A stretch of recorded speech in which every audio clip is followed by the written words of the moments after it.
فَلَنَسْأَلَنَّ الَّذِينَ أُرْسِلَ إِلَيْهِمْ وَلَنَسْأَلَنَّ الْمُرْسَلِينَ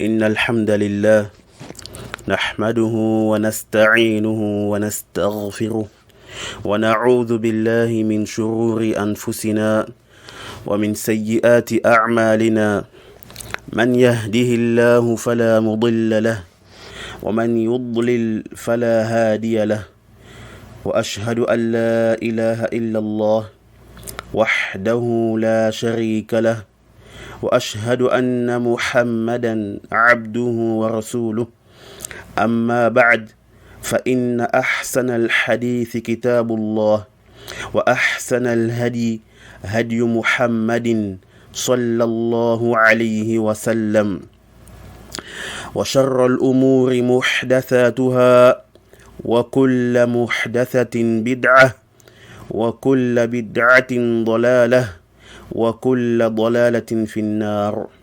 نعم. Nous continuons avec l'explication de notre livre de Tawhid. Ceci est le 23e cours et nous sommes toujours avec l'explication des conditions de la ilaha illallah.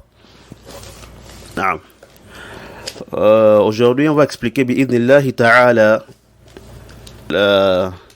la sixième condition de cette parole-là. طيب.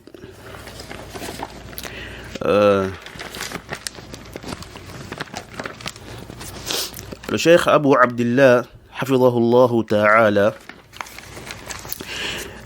il dit à la page numéro 40, نعم, il dit la sixième condition ici, à la page numéro 40, نعم, il dit الشرط السادس الإخلاص المنافي للشرك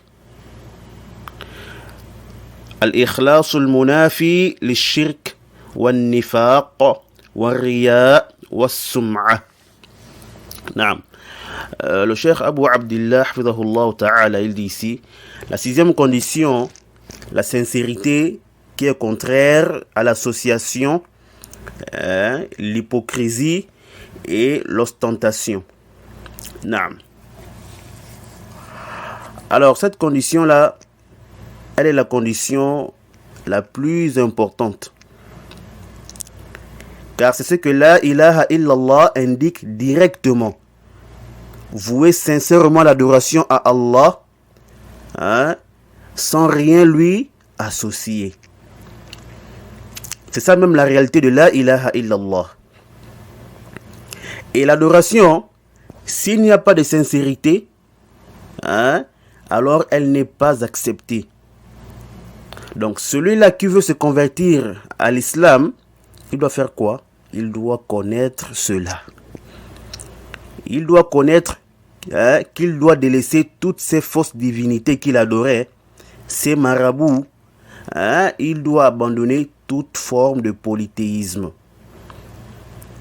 Et il doit accepter d'adorer Allah subhanahu wa ta'ala sincèrement et seul. Ne pas lui donner des égaux. واضح. طيب. Al-ikhlas, la sincérité en langue arabe, c'est يعني صفاء الشيء وزوال الشوب عنه. صفاء الشيء وزوال الشوب عنه أو تنقيته. يعني la pureté d'une chose et la disparition de la mixture qui s'y trouve. Purifier une chose et enlever le mélange qui s'y trouve. Ou encore purifier et affiner une chose. Naam. Et dans la législation, Al-Jurjani, rahimahullah ta'ala, dans At-Ta'rifat, à la page 31, il a dit تخليص القلب عن شائبة الشوب المكدر لصفائه. Il dit que al-ikhlas, c'est de débarrasser le cœur des mélanges ou des mixtures de souillures qui troublent sa pureté, qui troublent la pureté du cœur. Débarrasser le cœur des mélanges ou des mixtures, des souillures qui troublent la pureté du cœur. C'est-à-dire quoi? Enlever du cœur toute chose qui pourra souiller ou se mélanger à la pureté du cœur. La sincérité ne doit pas être mélangée à la saleté du shirk. Donc la sincérité, on ne doit pas la mélanger à la saleté ou à la souillure du shirk. Et ici là on remarque que Al-Jurjani rahimahullah, qu'il a limité la sincérité au cœur. C'est la base, mais la sincérité se trouve dans le cœur, la parole et les actes. C'est pourquoi il dit plus bas: Waqil al-ikhlasu tasfiyatul a'mal min al-kudurat. Il a dit quoi? On dit que la sincérité, c'est purifier les œuvres des impuretés. Des saletés qui se mélangent, n'est-ce pas, à quoi? À la sincérité. Donc, il ne doit pas avoir des mixtures dans ton acte. Il faut faire l'acte à cause d'Allah Jalla wa Ala et non pour autre qu'Allah. Voyez-vous. Et il ne doit pas aussi avoir l'ostentation dans tes actes ou les faire pour toute fausse divinité.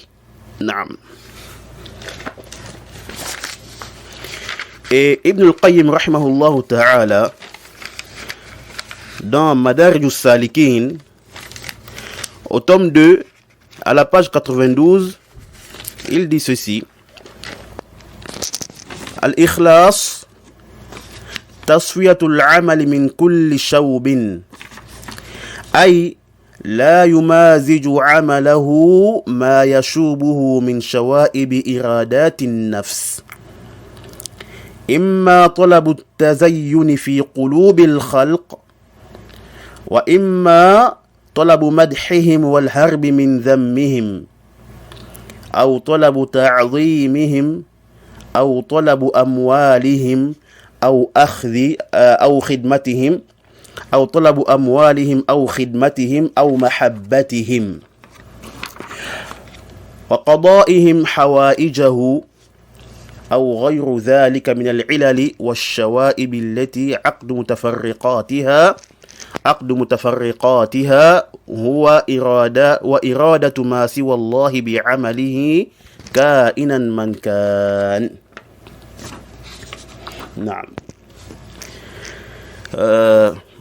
Le Ridi Ibn al-Qayyim rahimahullah ta'ala, il nous dit ici là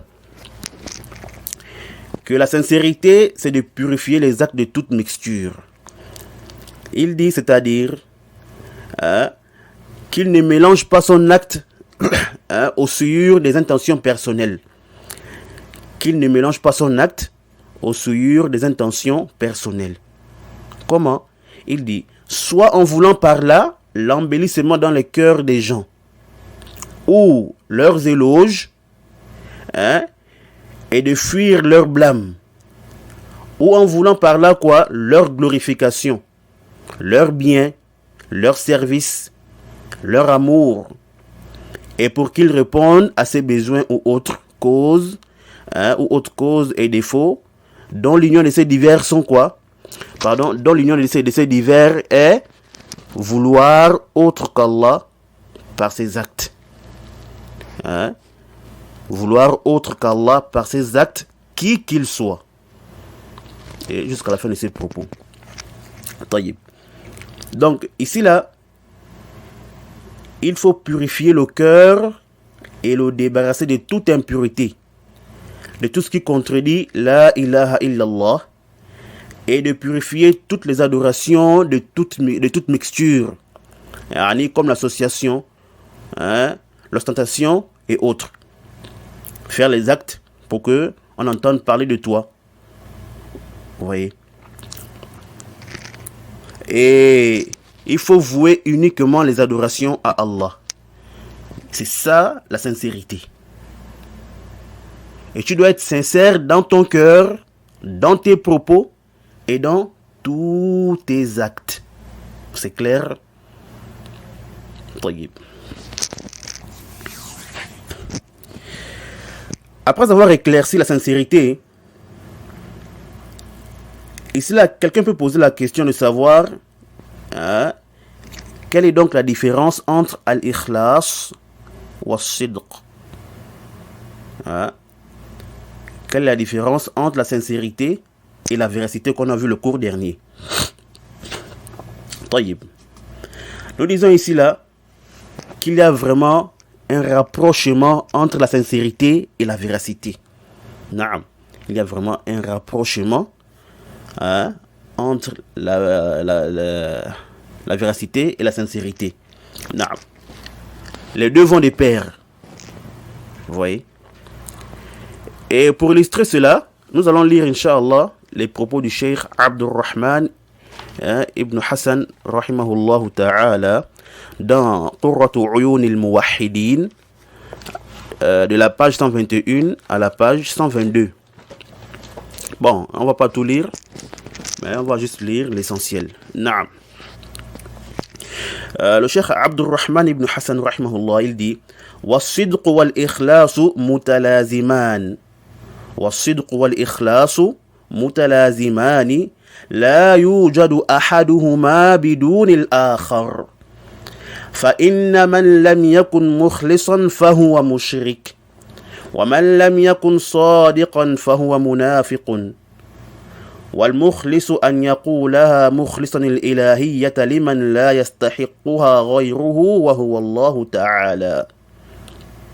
ثم قال وقد قال الخليل عليه السلام إني وجهت وجهي للذي فطر السماوات والأرض حنيفا وما أنا من المشركين.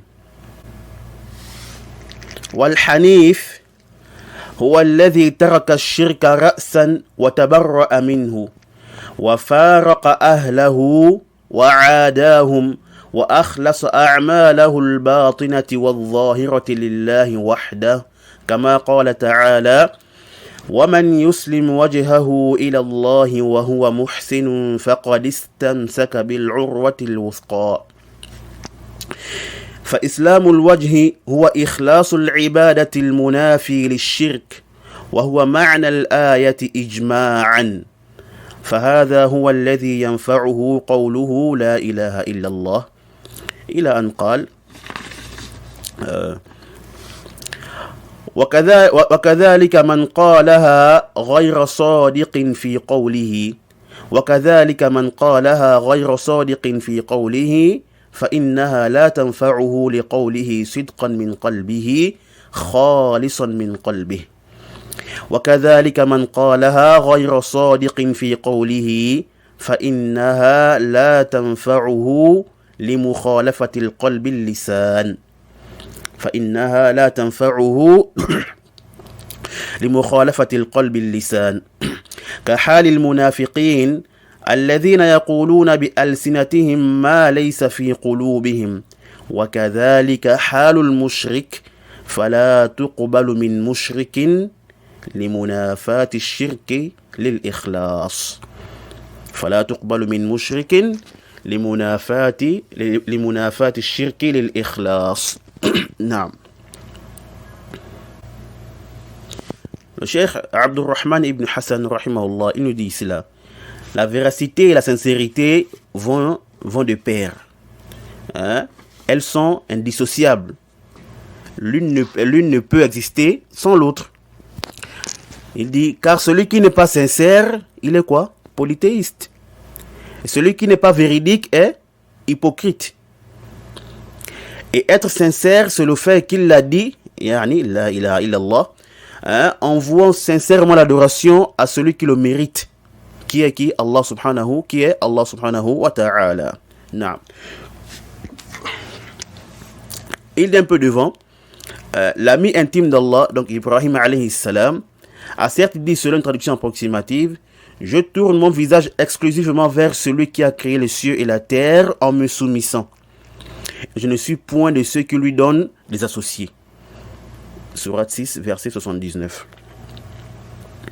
Le cheikh dit Al-Hanif, c'est celui qui a délaissé le polythéisme, qui s'est désavoué de ça, qui a abandonné ses adeptes, les a combattus et qui a voué sincèrement ses œuvres intérieures et extérieures à Allah seul. Cela comme Allah subhanahu wa ta'ala a dit, selon une traduction approximative, et quiconque soumet son visage à Allah tout en étant bienfaisant s'accroche réellement à l'anse la plus ferme. Sourate 31, verset 22. Naam, le cheikh dit, la soumission du visage, c'est quoi? C'est la sincérité dans l'adoration qui rejette le polythéisme. Il dit, c'est ça le sens du verset par consensus. Il dit, et c'est celui-là dont sa parole, la ilaha illallah, lui sera profitable. Il dit encore un peu plus loin, c'est ainsi que celui qui l'a dit sans la véracité de sa langue, alors elle ne lui sera pas profitable à cause de la parole du prophète sallallahu alayhi wa sallam, sincèrement par son cœur. Naam. Et on a vu ce hadith là le cours dernier. Naam. Le cheikh dit également, celui qui l'a dit sans la véracité de sa langue, alors elle ne lui sera pas profitable à cause de la contradiction qu'il y a entre le cœur et la langue. À cause de quoi? La contradiction qu'il y a entre le cœur et la langue. Comme tel est le cas des hypocrites qui disent par leur langue ce qui n'est pas dans leur cœur. Il dit, c'est de cette même manière qu'est le cas des polythéistes. Cette parole n'est pas acceptée du polythéiste. Pourquoi? À cause du fait que le polythéisme soit contraire à la sincérité. Vous voyez. Fin des propos du cheikh Abdurrahman ibn Hassan, rahimahullah ta'ala. Et comme j'ai dit, on n'a pas lu tous ces propos. Naam. Donc pour celui qui veut lire tous ces propos, qu'il retourne, n'est-ce pas, à la source mentionnée. Naam. Ici là, en résumé par rapport aux propos du cheikh Abdurrahman ibn Hassan, rahimahullah. Le cheikh Abdurrahman ibn Hassan nous dit ici là, il nous montre ici là le rapprochement et le lien qu'il y a entre la sincérité et la véracité. Et que les deux sont quoi? Sont indissociables. Et elles vont de pair. On ne peut pas avoir quoi? La sincérité sans la véracité. Comme on ne peut aussi avoir la véracité sans la sincérité. Donc celui qui est sincère, il doit impérativement être véridique. Comme celui-là qui est véridique doit impérativement être quoi? Sincère. Il doit être sincère dans ce qu'il a comme croyance, dans ses propos et aussi dans ses actes. Voyez-vous? C'est pourquoi vous avez peut-être remarqué que ici, que certaines preuves qu'on avait apportées pour justifier le conditionnement de la véracité à Sidq, le cheikh les a ramenées ici pour parler de quoi? De la sincérité. Comme le verset 22 de la sourate 31. Et aussi le hadith de Anas radiallahu ta'ala anhu qu'on a vu aussi le cours dernier. Voyez-vous. Pourquoi? Ceci parce que, comme il a dit, les deux vont de pair. Elles sont indissociables. Wadih. Et le cheikh, il a encore montré le lien entre les deux d'une autre manière. C'est que les deux exigent la cohérence entre l'intérieur et l'extérieur. Il faut que l'extérieur soit en conformité avec l'intérieur. C'est clair. Maintenant, la différence qu'il y a entre les deux, c'est quoi? C'est au niveau de leur opposé, leur contraire. La sincérité, elle est contraire au polythéisme. Soit tu es sincère dans ton acte, soit tu associes autre qu'Allah dans ton acte. Et ça peut être du polythéisme majeur, comme ça peut aussi être du polythéisme mineur. Alors que la véracité est contraire au quoi? La véracité au contraire au mensonge. Soit tu es véridique, soit tu es menteur. Car on ne peut pas regrouper entre une chose et son contraire. Naam. La yumkinu al-jam'u bayna naqidayn. La yumkinu al-jam'u bayna naqidayn. Donc on ne peut pas regrouper une chose et son contraire à la fois. On ne peut pas être véridique et menteur à la fois. Hein? Comme aussi on ne peut pas être sincère et à la fois polythéiste. واضح؟ طيب. Quelqu'un peut dire ici là, mais on peut souvent être menteur et souvent être aussi véridique. C'est-à-dire une personne peut regrouper les deux. Parfois elle ment, parfois elle dit la vérité. Comme on voit, n'est-ce pas? Il y a des gens qui sont connus pour être véridiques, n'est-ce pas? Tandis qu'il y a d'autres qui sont connus pour être quoi? Pour être des menteurs. Et d'autres aussi, on les qualifie par les deux. Yani, on dit de lui parfois il ment. Voyez-vous? Donc, souvent, on peut qualifier une personne par les deux. Alors, nous disons ici là que ceci existe. Sahih. Et que personne ne peut nier l'existence de tels gens. Vous voyez? Il y a des gens qui mentent, souvent ils disent vrai. Souvent ils mentent, souvent ils ne mentent pas. Souvent ils sont véridiques, souvent ils mentent. Voyez-vous? Mais sauf qu'ici là, nous on parle de religion. On parle de quoi? On parle d'adoration. Et la ilaha illallah et tout ce qu'elle requiert comme croyance, parole et acte n'accepte pas ce mélange-là. Naam. La ilaha illallah n'accepte pas ce mélange-là. Donc, si dans les choses mondaines, on accepte cette mixture-là, ou ce mélange-là, alors la religion n'accepte pas cela.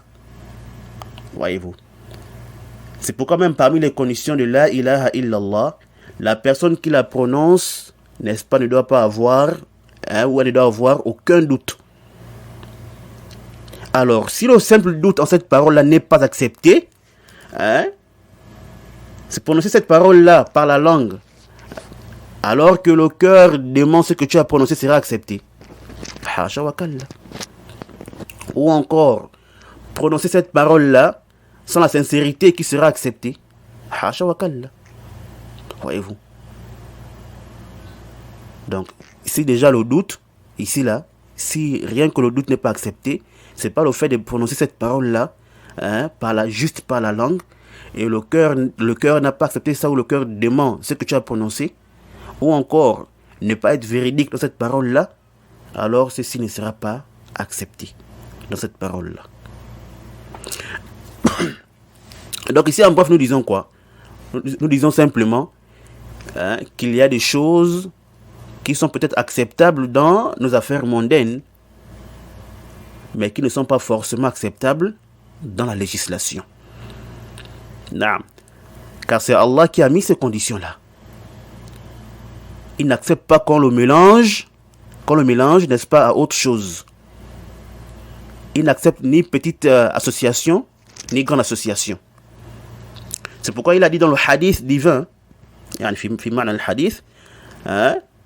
celui qui m'associe à autre chose, il a dit quoi? Je le laisse avec celui avec qui il m'a associé. Vous voyez? Et celui qui a mis aussi cette condition de la véracité. Vous voyez? Comme on a vu dans le cours dernier avec les versets et les hadiths. Et le hadith. Ou les ahadiths. Bref, la ilaha illallah n'accepte pas qu'on regroupe une chose et son contraire. C'est pourquoi vous voyez souvent les ulama, les savants, à chaque fois qu'ils mentionnent une condition de la ilaha illallah, ils mentionnent en même temps quoi? Son contraire. Vous voyez? Comme vous l'avez remarqué ici avec le cheikh Abu Abdillah, qu'Allah le préserve, il dit toujours quoi? Il dit par exemple la certitude qui rejette le doute. Vous voyez? La véracité qui rejette quoi? Qui rejette le mensonge.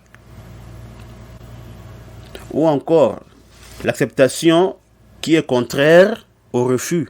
Et ainsi de suite. Non. C'est clair. Donc on disait ici là qu'on voit la différence entre la sincérité et la véracité au niveau de quoi? De leur contraire. La sincérité est contraire au polythéisme et la véracité est contraire au mensonge. Hein? Comme on a vu avec les propos du Cheikh Abdurrahman ibn Hassan rahimahullah ta'ala. Et parmi ce qu'on mentionne aussi comme différence entre al-ikhlas et as-sidq, hein, entre la sincérité et la véracité, il y a ce qu'a mentionné Al-Jurjani rahimahullah ta'ala dans At-Ta'rifat, à la page 31, je cite, il dit وَالْفَرْقُ بَيْنَ الْإِخْلَاصِ وَالصِّدْقِ أَنَّ الصِّدْقَ أَصْلٌ وَهُوَ الْأَوَّلُ وَالْإِخْلَاصُ فَرْعٌ وَهُوَ تَابِعٌ. Al-Jurjani rahimahullah, il dit ici, la différence entre la sincérité et la véracité, c'est que la véracité, c'est la base. La véracité, c'est la base. Et la sincérité, c'est la branche. Elle suit la véracité. Voyez-vous? La véracité, c'est la base. Et la sincérité, c'est quoi? C'est la branche. Elle suit la véracité. Donc ici, là, il faut d'abord quoi? La base, qui est quoi? La véracité. Ensuite, la sincérité qui est la branche. Et comme on a dit, les deux vont de pair. Hein? La sincérité n'a lieu que par la véracité. Tu ne peux pas être sincère sans être véridique. Non. Et la véracité aussi n'est profitable que par la sincérité. C'est pourquoi certains disent quoi? Ils disent que la sincérité est une condition de la véracité. Non. Pourquoi? Car la véracité est plus grande. Et c'est elle la base. Donc, tout sincère est quoi? Il est véridique. Tout sincère est véridique, mais ce n'est pas tout véridique qui est sincère. Vous voyez? Car la sincérité, elle est plus spéciale. Et c'est quoi l'exemple de ça? L'exemple de cela, c'est que lorsque les hypocrites sont venus au prophète Muhammad sallallahu alayhi wa sallam, ils lui ont dit quoi?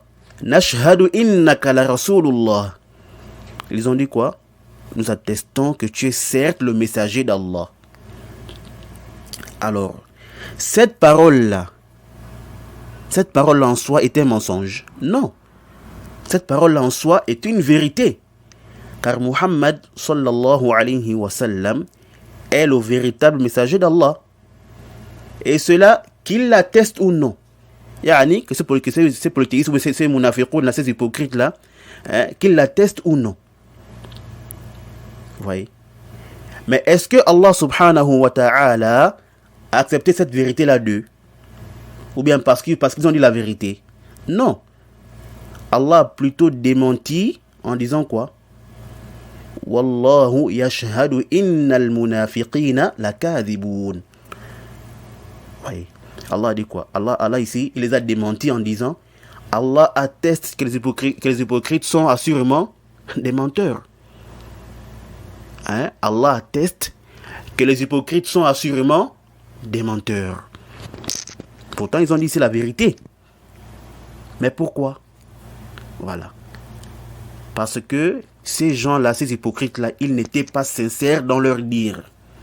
Donc ici, Allah Jalla wa Ala n'a donc pas démenti leur parole en soi, car elle est vraie. Mais il a démenti quoi? Leur attestation à cause du manque de quoi? De sincérité. Ouais. Parce qu'ils ont dit, n'est-ce pas, une parole par leur langue qui n'est pas, ou bien ils ont dit par leur langue ce qui n'est pas dans leur cœur. Ouais. Comme Allah subhanahu wa ta'ala a dit à leur sujet, yaquluna bi alsinatihim ma laysa fi qulubihim. Ils disent par leur langue ce qui n'est pas dans leur cœur. Or, pour que la vérité soit acceptée, il faut qu'il y ait quoi? La concordance entre l'extérieur et l'intérieur. Wadih? C'est clair ça? Oui. Donc ici, là, ils ont dit la vérité, n'est-ce pas? Ici, ils ont bien dit la vérité qu'il est le messager d'Allah. Mais sauf que ils n'étaient pas sincères dans ce qu'ils ont dit. Leur cœur démentait ce qu'ils ont prononcé. C'est clair? Donc c'est pourquoi certains savants disent quoi? Que même si quelqu'un dit une vérité, c'est-à-dire par exemple, il a dit une parole qui est conforme à la réalité. Mais sauf que dans son cœur, il ne vise pas cette vérité-là ou cette réalité-là, on dira alors qu'il est menteur. Pas en regardant la vérité qu'il a dite, mais par rapport à lui-même. Vous voyez? Comme on vient de voir à peine là, dans le verset concernant les polythéistes ou les munafiqoun, les hypocrites. واضح. طيب. Al-Jurjani, rahimahullah, il mentionne encore une autre différence entre les deux. Il dit وَفَرْقٌ آخر الإخلاص لا يكون إلا بعد الدخول في العمل. Al-Jurjani, rahimahullah, il dit ici là, et une autre différence entre les deux, yani entre la véracité et la sincérité. Il dit quoi? Il dit c'est quoi la différence encore? C'est que la sincérité n'a lieu qu'après avoir commencé l'acte. Donc ici il dit quoi? La sincérité à l'ikhlas, excusez-moi, elle n'a lieu qu'après avoir commencé l'acte. Naam. Or la véracité, as-sidq, c'est l'intention avant d'entrer dans l'acte, avant de commencer l'œuvre. Attention, il y a ikhwa. Ces deux mots sont très proches. As-sidq wal ikhlas. Mais par la grâce d'Allah subhanahu wa ta'ala, ensuite nos savants, on trouve qu'il y a des légères différences entre les deux. Des différences très subtiles. Non. Et parmi les points aussi qui marquent la différence entre la sincérité et la véracité, c'est que la sincérité, c'est quoi? C'est tawhid al-matloub. C'est que la sincérité, c'est quoi? Tawhid al-matloub. Yani ça concerne quoi? C'est que la sincérité al-ikhlas, ça concerne celui que tu vises en faisant l'acte. Tu fais l'acte là pour qui? Vous voyez? Donc ça concerne celui que tu vises. Est-ce la face d'Allah subhanahu wa ta'ala que tu recherches? Son amour, son agrément? Ou tu fais ça pour tes fausses divinités? Vous voyez? Donc ici là, la sincérité, elle est quoi? Relative, n'est-ce pas, à la chose visée dans l'accomplissement de l'acte. Quant à la véracité, c'est le tawhid al-talab ou al-irada. C'est-à-dire quoi? Le fait d'unifier ton intention, ce qui est en toi. Pour qui? Pour Allah subhanahu wa ta'ala. Unifier l'intention de faire tel acte ou de dire telle chose. Donc si on peut dire ça, c'est la décision. L'unification de la décision ferme. Ouais. Il faut que tu débarrasses ton cœur. Tu débarrasses ton cœur de toute chose. Afin de prendre quoi? La décision ferme. L'intention pure de faire quoi? Tel acte ou de dire telle chose. Et Ibn al-Qayyim rahimahullah ta'ala a mentionné ça dans Madarij as-Salikin aussi. Naam. Donc on va s'arrêter là pour l'éclaircissement du lien qu'il y a entre la sincérité et la véracité, et aussi la différence qu'il y a entre les deux. Oui. Et si j'ai insisté, n'est-ce pas, dans cela, pour clarifier un peu le lien et la différence qu'il y a entre les deux, c'est pourquoi? C'est à cause de la grande ressemblance qu'il y a entre les deux. Oui. Et le fait aussi que beaucoup ne connaissent pas la différence entre la sincérité et la véracité. Voyez-vous. Et on peut aussi employer l'un à la place de l'autre. Naam. Par exemple, on peut utiliser al-ikhlas, la sincérité, à la place de as-sidq, la véracité. Lorsque cela est relatif, n'est-ce pas, à l'intention et à la volonté, on dira quoi? Un tel est sincère. Ou on va dire par exemple, si tu es réellement sincère dans ton acte. Pour dire quoi? Pour dire quoi? C'est-à-dire si l'intention est bonne. Pour dire que si la personne a vraiment la bonne intention.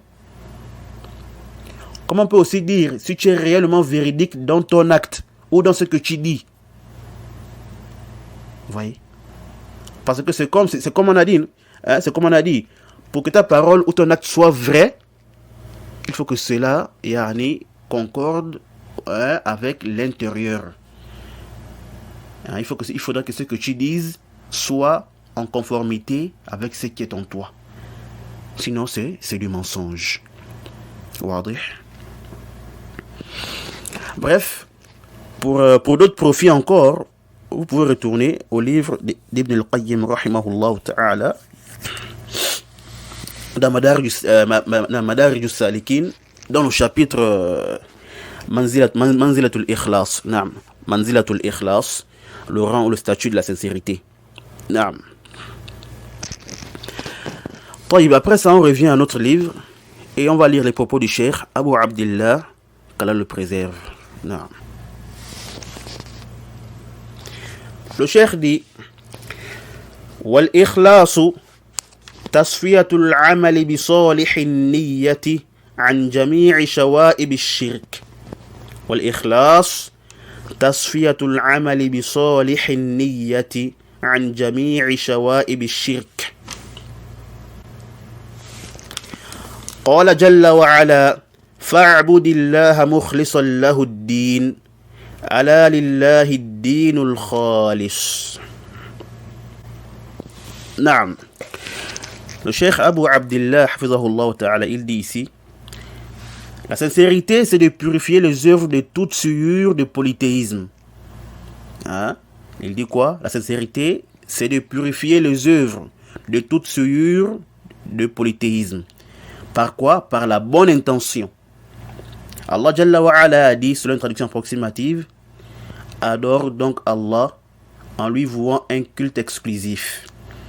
C'est à Allah qu'appartient la religion pure. C'est à Allah qu'appartient la religion pure. Sourate 39, versets 2 à 3. Naam.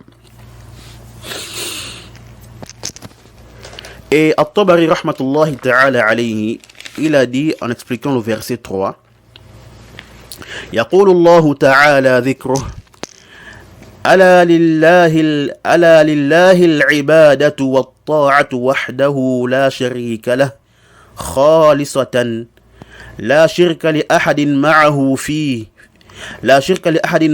فيها فلا ينبغي ذلك لأحد لأن كل ما دونه ملكه وعلى المملوك طاعة مالكه لا من لا يملك منه شيئا.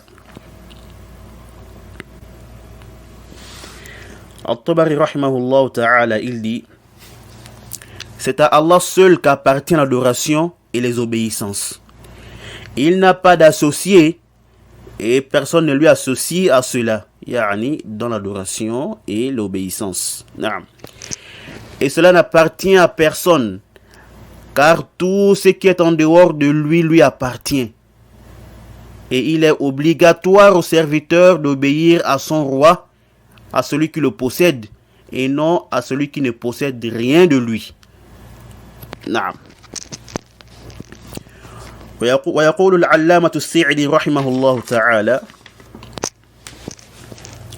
هذا تقرير للأمر بالإخلاص وبيان أنه تعالى كما أنه له الكمال كله وله التفضل على عباده من جميع الوجوه فكذلك له الدين الخالص الصافي من جميع الشوائب فهو الدين الذي ارتضاه لنفسه وارتضاه لصفوة خلقه وأمرهم به لأنه متضمن للتأله لله في حبه وخوفه ورجائه وللإنابة إليه في عبوديته والإنابة إليه في تحصيل مطالب عباده.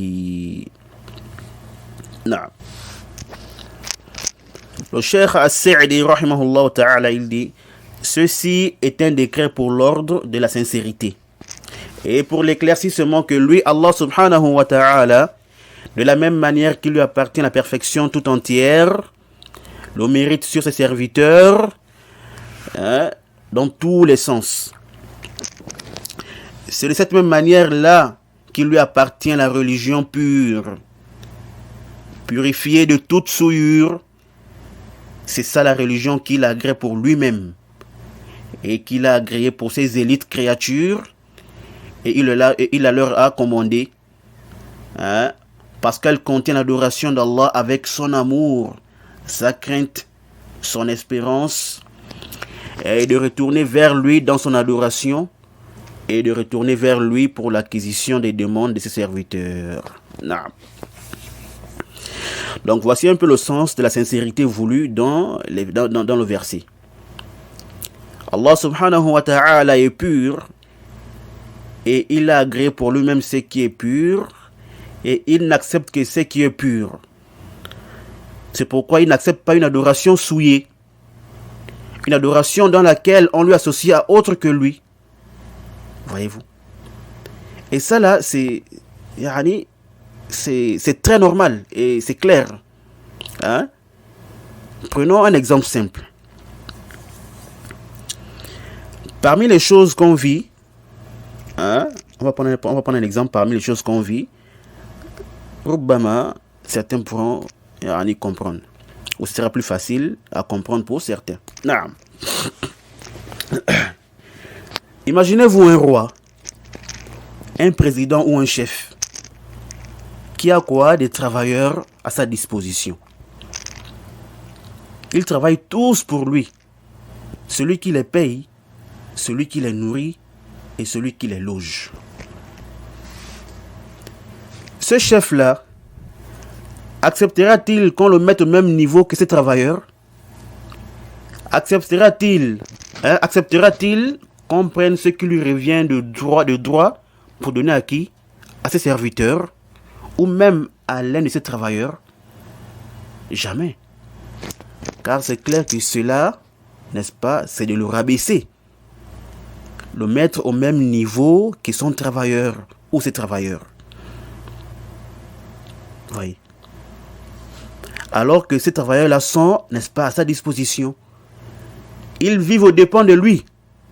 Alors que lui peut s'en passer d'eux. S'il veut, il les renvoie. S'il veut, il les renvoie et prend des nouveaux travailleurs.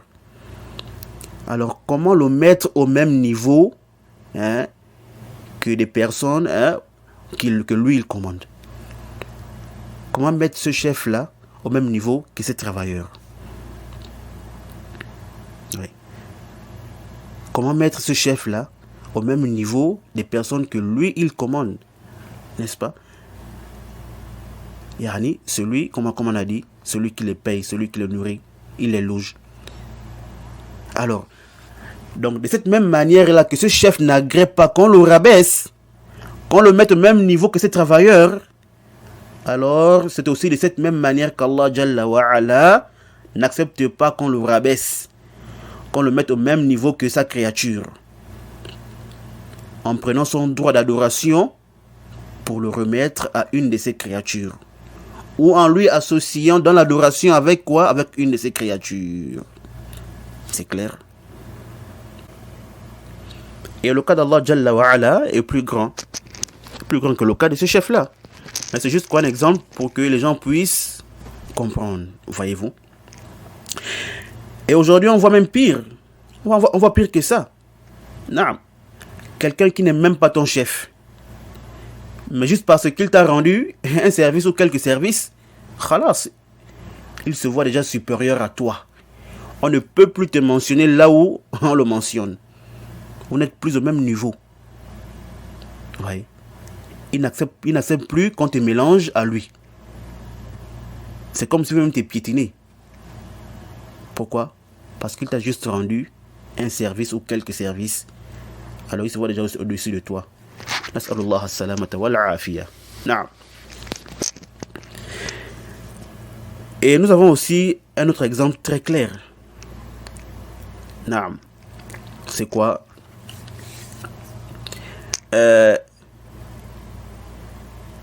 Pensez-vous qu'un homme, pensez-vous qu'un homme accepterait de partager sa femme avec une autre personne? Jamais, abadan. Même les mécréants n'acceptent pas de partager leur femme avec d'autres personnes. Comme on dit, je peux tout te donner sauf ma femme. Voyez-vous, aucun homme n'accepte de partager sa femme. Bon, sauf certains qui ont déjà atteint un degré dans la perversité. Ça, c'est encore un autre cas. Vous voyez, tels que ceux qui pratiquent la polyandrie et autres.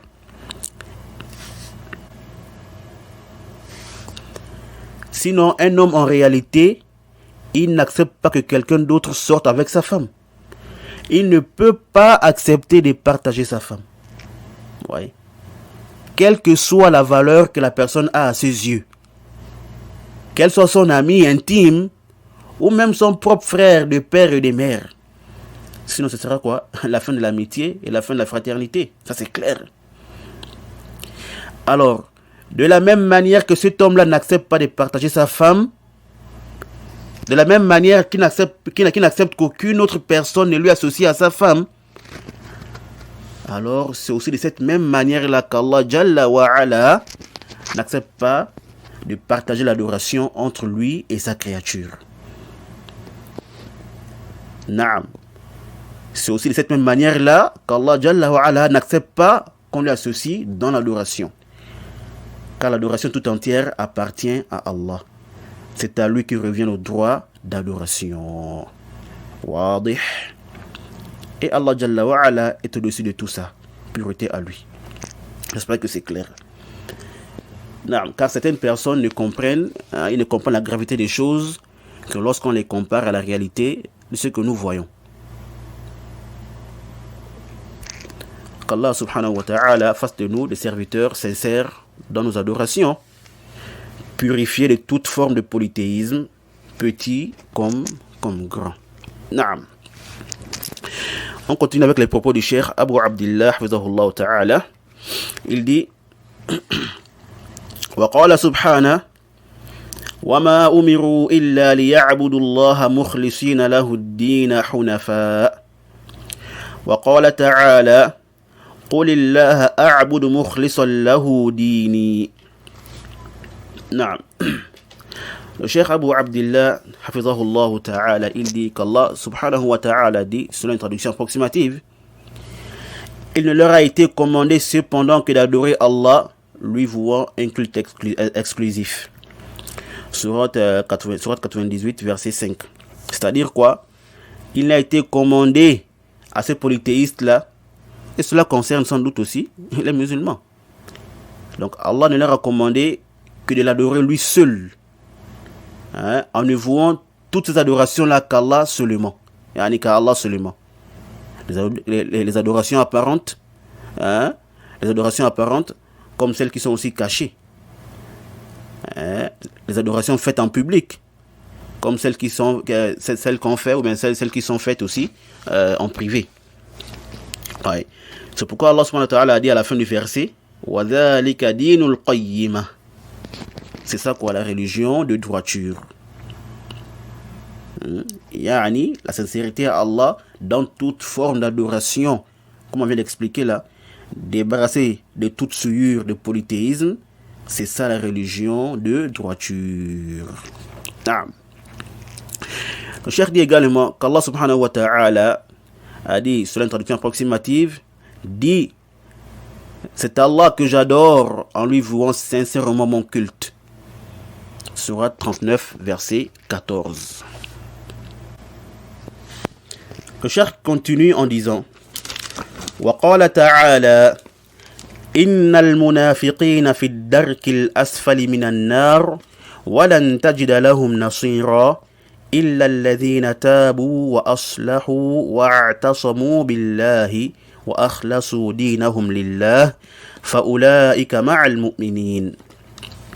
يقول الشيخ فجعل تعالى شرط كونهم مع المؤمنين أن يخلصوا دينهم لله فمن قالها ظاهرا ولم يكن مخلصا فليس هو مع المؤمنين بل هو مع المنافقين الذين هم في الدرك الأسفل من النار فلا بد من الإخلاص في لا إله إلا الله بألا يقصد بقولها طمعا من مطامع الدنيا ولا رياء ولا سمعة. نعم, le Cheikh Abu Abdillah, il dit ici là, Allah subhanahu wa ta'ala dit, selon une traduction approximative, les hypocrites seront certes au plus bas fond du feu, et jamais tu ne leur trouveras de secoureurs, sauf ceux qui se repentent, s'amendent, s'attachent fermement à Allah, et lui vouent une foi exclusive. Ceux-là seront avec les croyants. Surat 4, versets 145 et 146. Le Cheikh Abu Abdillah il dit qu'Allah subhanahu wa ta'ala, ici là, il a conditionné pour qu'il soit avec les croyants, yani pour que les hypocrites soient du nombre de croyants. Excusez-moi. Donc il a conditionné cela par le fait qu'ils soient sincères dans leur culte. Et donc celui qui l'a dit, la ilaha illallah, celui qui la prononce, mais sans sincérité, ne sera pas avec les croyants. Celui qui la prononce sans la sincérité ne sera pas avec les croyants. Par contre, il sera avec les hypocrites, qui seront au plus bas fond du feu. Il dit, il faut impérativement la sincérité dans la ilaha illallah. Que la personne ne vise par sa prononciation un désir parmi les désirs de ce monde, ni par ostentation, ni pour qu'on entende cela aussi de lui. Alors, après avoir vu quelques versets concernant la sincérité, nous allons voir également quelques ahadiths concernant la même condition. Le Cheikh Abu Abdillah, hafizahullah ta'ala, il dit وعن أبي هريرة رضي الله تعالى عنه قال قال رسول الله صلى الله عليه وسلم أسعد الناس بشفاعتي يوم القيامة من قال لا إله إلا الله خالصا من قلبه من قال لا إله إلا الله خالصا من قلبه رواه البخاري رحمه الله تعالى. Le Cheikh dit, d'après Abu Huraira, qu'Allah subhanahu wa ta'ala l'agrée, a dit que le prophète sallallahu alayhi wa sallam a dit, les gens les plus heureux par mon intercession, ou grâce à mon intercession, yawm al-qiyamah, les gens les plus heureux grâce à mon intercession, yawm al-qiyamah, sont ceux qui ont dit la ilaha illallah sincèrement de leur cœur. Rapporté par Al-Bukhari, le numéro 99. Et ceci fait la réponse du prophète sallallahu alayhi wa sallam après qu'Abu Huraira lui ait posé la question de savoir qui seront les gens les plus heureux yawm al-qiyamah grâce à son intercession. Et ici là, le prophète sallallahu alayhi wa sallam, il pouvait simplement dire sincèrement, ou ceux qui sont sincères, mais il a dit quoi? Sincèrement de leur cœur. Cela pourquoi? Pour plus de confirmation. Car la sincérité, c'est d'abord dans le cœur. Sa place, c'est dans le cœur. Wadih.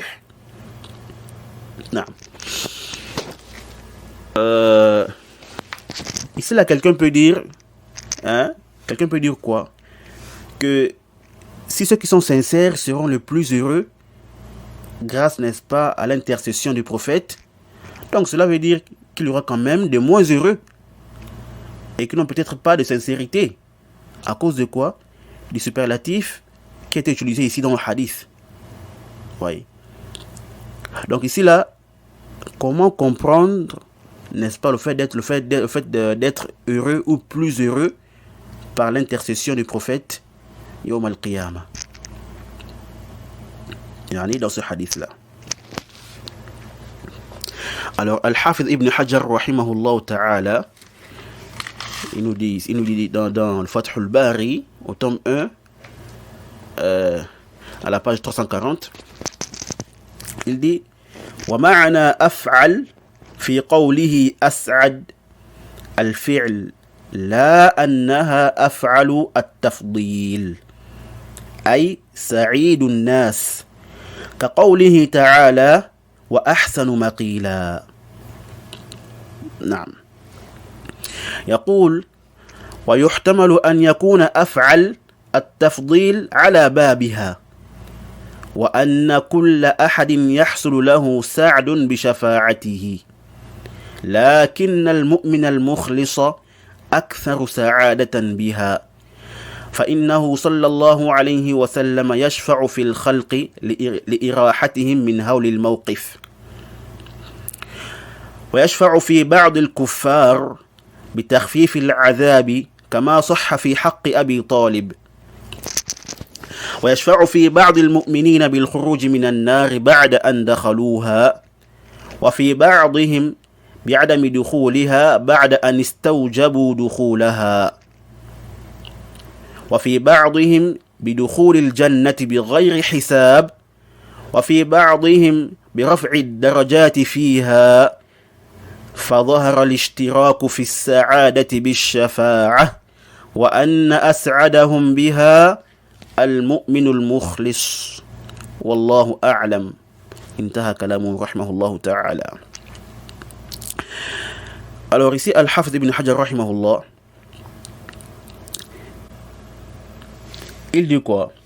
Il dit que ce que signifie la forme af'al dans sa parole as'ad, non, parce que ici la as'ad, les plus heureux, est à la forme af'al. Et ça là c'est la forme superlative. Non. Ibn Hajar il dit ici cette forme là veut dire al-fi'l, le verbe, et non pas qu'elle est à la forme superlative, c'est-à-dire sa'id, heureux, et non pas le plus heureux. Donc on va dire quoi? Les heureux. Il dit comme la parole d'Allah subhanahu wa ta'ala, selon une traduction approximative, en parlant des gens du paradis, il a dit quoi? Il a dit au plus beau lieu de repos. Al-Qaïla, au milieu du jour, Al-Qaïloula. Non. Bon, dans ce verset aussi, il faut mentionner qu'il y a des divergences. Certains ont dit que Ahsan, dans le verset, ici, est réellement le superlatif. Et ils ont expliqué le verset de leur façon. Voir par exemple le tafsir de At-Tabari rahimahullah ta'ala. Tandis que d'autres ont dit quoi? Que Ahsan ici n'est pas au superlatif. Voyez-vous? Parce que ici, comme ils ont dit, on ne peut pas dire que le repos au paradis, le repos au paradis est meilleur qu'en enfer. Car il n'y a pas de repos en enfer. Alors que le superlatif est utilisé pour quoi? Pour comparer deux choses qui ont des points communs. Bref, retournez au tafsir de As-Sa'idi, rahimahullah ta'ala. Non. Donc ceux-là ici, là, ils ont interprété le hadith de cette façon-là, en disant que le as'ad ici, là, ne veut pas dire le superlatif. Mais cela veut dire quoi? Simplement heureux, et non plus heureux. Voyez-vous. Ibn Hajar continue en disant: il est possible que le verbe soit réellement à la forme superlative, et que cela veut dire que chacun obtiendra le bonheur par l'intercession du prophète sallallahu alayhi wa sallam. Mais sauf que le croyant sincère sera le plus heureux par quoi? Ou grâce à l'intercession du prophète. Car le prophète intercède pour la créature afin qu'elle soit soulagée de la frayeur du stationnement du jour dernier. Et il intercède pour certains mécréants afin qu'on leur allège le châtiment. Il dit quoi? Il intercède pour certains mécréants afin qu'on leur allège le châtiment, comme cela a été rapporté de manière authentique pour le cas de Abu Talib, l'oncle du prophète sallallahu alayhi wa sallam. Il dit, et il intercède pour certains croyants afin qu'ils sortent de l'enfer après leur entrée au feu. Il intercède pour certains croyants afin qu'ils n'entrent pas au feu après qu'ils aient fait ce qui implique leur entrée au feu. Il intercède aussi pour certains afin qu'ils entrent directement au paradis sans calcul, sans compte. Et il intercède pour d'autres afin qu'on les élève en degré dans le paradis. Et Ibn Hajar dit le lien d'association dans le fait d'être heureux grâce à l'intercession des prophètes devient donc clair par rapport à ce qu'il a expliqué ici là.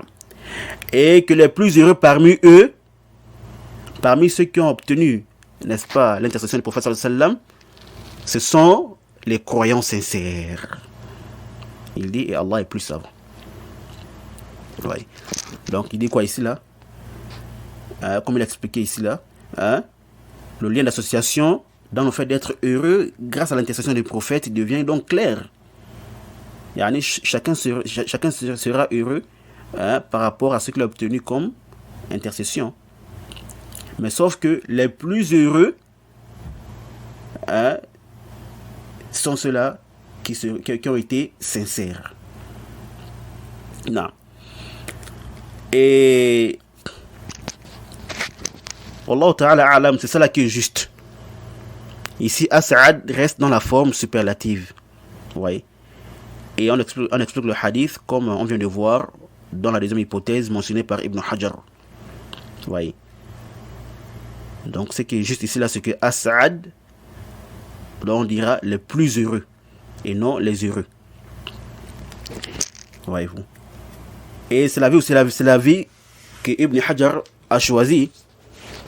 On peut comprendre ça à travers ses propos ici.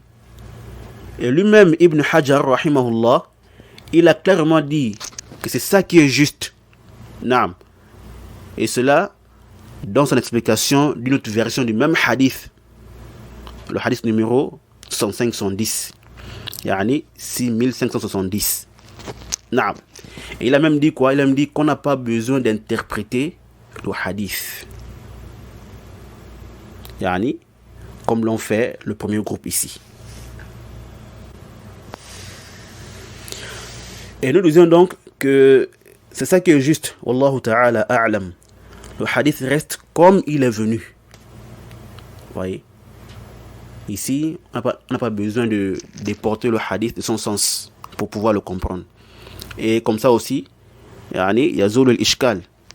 Vous voyez?